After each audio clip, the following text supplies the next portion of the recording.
जय हिंद दोस्तों। स्वागत है आपका अपने YouTube चैनल ओनली डिक्टेशन में। दोस्तों, आज की डिक्टेशन आपको 80 शब्द प्रति मिनट और 90 शब्द प्रति मिनट की स्पीड से मिलेगी।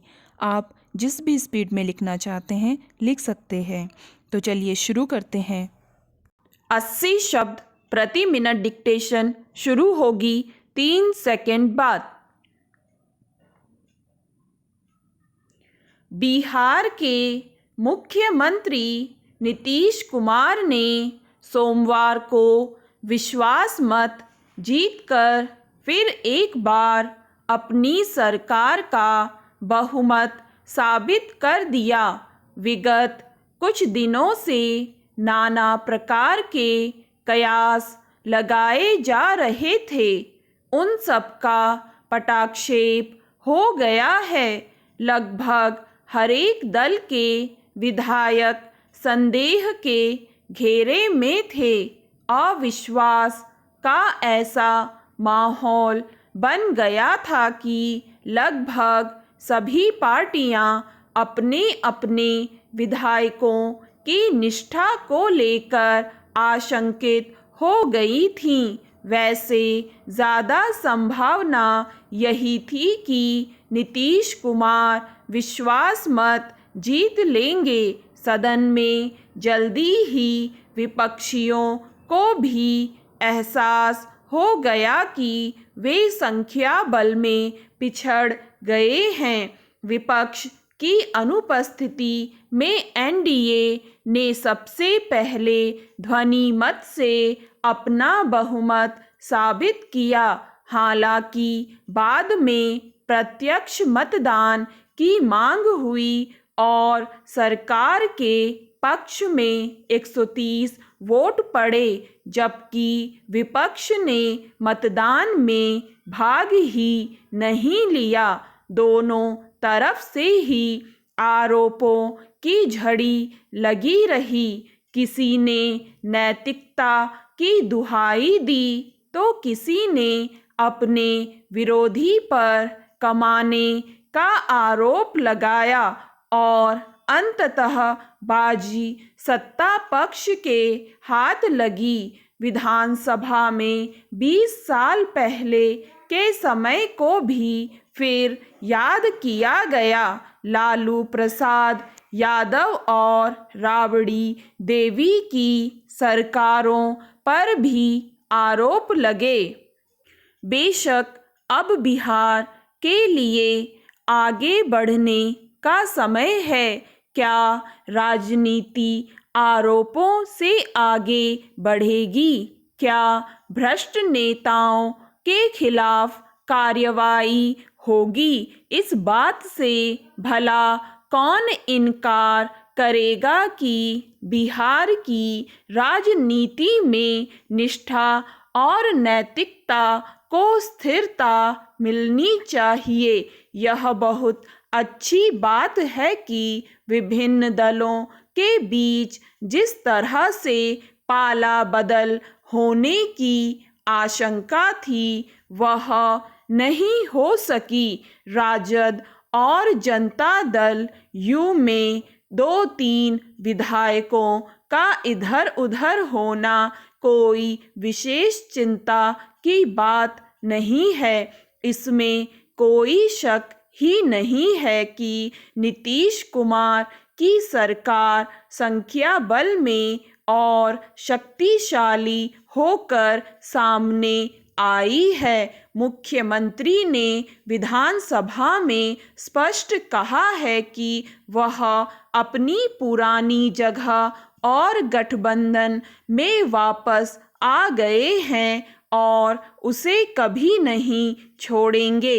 हालांकि राजनीति में संभावनाओं का कभी अंत नहीं होता, फिर भी कम पाला बदलने से नेता और राज्य की भी प्रतिष्ठा को बल मिलता है। इंडिया ब्लॉक को लेकर नीतीश कुमार का दुख एक बार फिर उभर आया तो स्वाभाविक ही है। वाकई उन्होंने महाविपक्षी गठबंधन के लिए खूब प्रयास किए थे, पर जब उस गठबंधन में उनकी ही उपेक्षा शुरू होने लगी, तब उन्हें एनडीए में लौटने में ही अपना व्यापक हित दिखा। वह एक सर्व स्वीकार्य राजनेता के रूप में बिहार में तमाम राजनीतिक दलों के लिए भी एक ऐसे मजबूत स्तंभ हैं जिनके सहारे विगत 2 दशक में बिहार की सत्ता खड़ी होती आई है। स्टॉप। दोस्तों, अब यही डिक्टेशन आपको मिलेगी 90 शब्द प्रति मिनट की गति से 3 सेकंड बाद। बिहार के मुख्यमंत्री नीतीश कुमार ने सोमवार को विश्वास मत जीतकर फिर एक बार अपनी सरकार का बहुमत साबित कर दिया। विगत कुछ दिनों से नाना प्रकार के कयास लगाए जा रहे थे, उन सब का पटाक्षेप हो गया है। लगभग हर एक दल के विधायक संदेह के घेरे में थे। अविश्वास का ऐसा माहौल बन गया था कि लगभग सभी पार्टियां अपने अपने विधायकों की निष्ठा को लेकर आशंकित हो गई थीं। वैसे ज़्यादा संभावना यही थी कि नीतीश कुमार विश्वास मत जीत लेंगे। सदन में जल्दी ही विपक्षियों को भी एहसास हो गया कि वे संख्या बल में पिछड़ गए हैं। विपक्ष की अनुपस्थिति में एनडीए ने सबसे पहले ध्वनि मत से अपना बहुमत साबित किया। हालांकि बाद में प्रत्यक्ष मतदान की मांग हुई और सरकार के पक्ष में 130 वोट पड़े, जबकि विपक्ष ने मतदान में भाग ही नहीं लिया। दोनों तरफ से ही आरोपों की झड़ी लगी रही। किसी ने नैतिकता की दुहाई दी तो किसी ने अपने विरोधी पर कमाने का आरोप लगाया और अंततः बाजी सत्ता पक्ष के हाथ लगी। विधानसभा में 20 साल पहले के समय को भी फिर याद किया गया। लालू प्रसाद यादव और राबड़ी देवी की सरकारों पर भी आरोप लगे। बेशक अब बिहार के लिए आगे बढ़ने का समय है।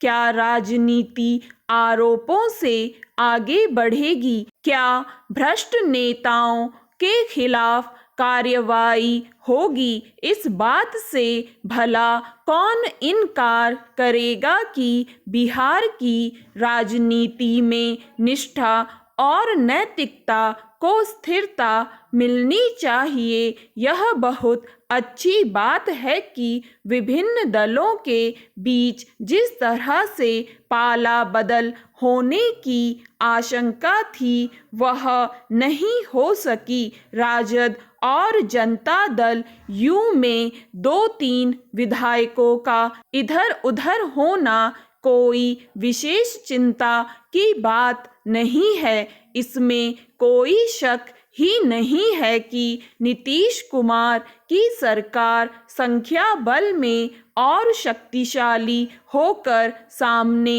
आई है। मुख्यमंत्री ने विधानसभा में स्पष्ट कहा है कि वह अपनी पुरानी जगह और गठबंधन में वापस आ गए हैं और उसे कभी नहीं छोड़ेंगे। हालांकि राजनीति में संभावनाओं का कभी अंत नहीं होता, फिर भी कम पाला बदलने से नेता और राज्य की भी प्रतिष्ठा को बल मिलता है। इंडिया ब्लॉक को लेकर नीतीश कुमार का दुख एक बार फिर उभर आया।